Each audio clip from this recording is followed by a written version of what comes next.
The open road stretched endlessly before him. It was quiet now, just the steady hum of the wheels, the low groan of the engine, and the steady rhythm of miles falling away. The road had a way of speaking when words failed. It asked questions he couldn't answer and echoed prayers he'd forgotten how to say. And yet, for all its loneliness, there was something sacred about that space, between departure and arrival. His name was Ben. 2 decades behind the wheel had given him more than a career. It had given him solitude, a moving kind of silence that could feel both peaceful and hollow.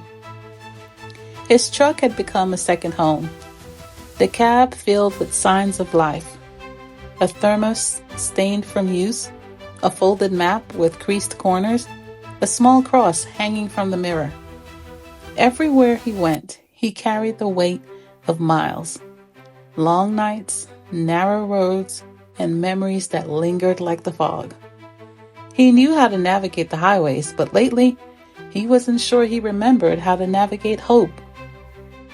The days blended together, morning light breaking over rest stops and fading again into darkness.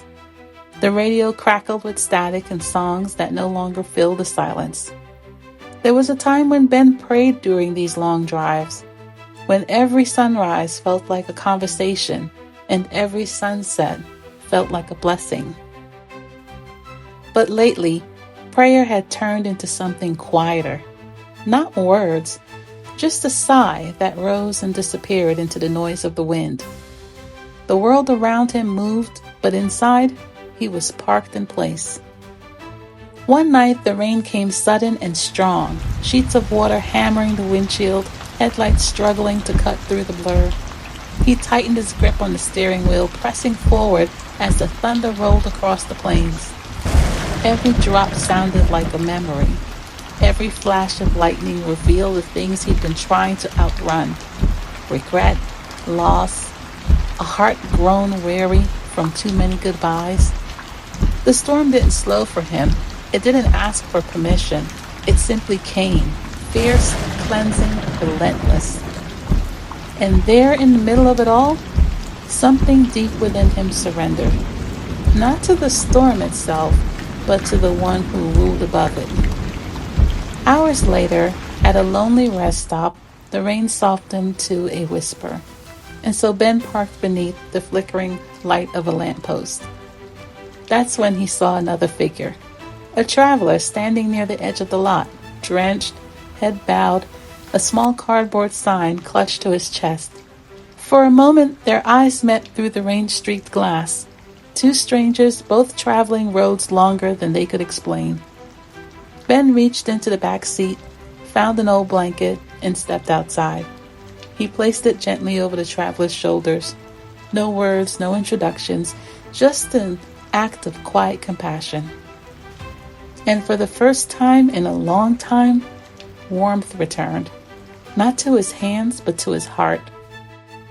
By morning, the storm had passed. Ben sat behind the wheel, hands resting still, watching as the clouds parted to reveal a strip of blue. Somewhere between the rain and the sunrise, something inside him shifted.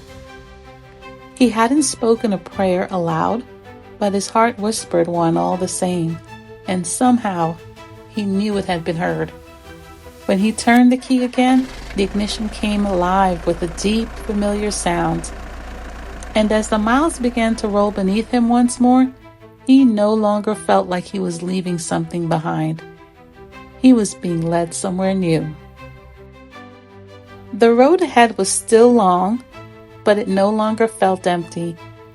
He had learned that God doesn't only meet us in sanctuaries or still moments. Sometimes He meets us in our storms. Sometimes He hides in the faces of strangers.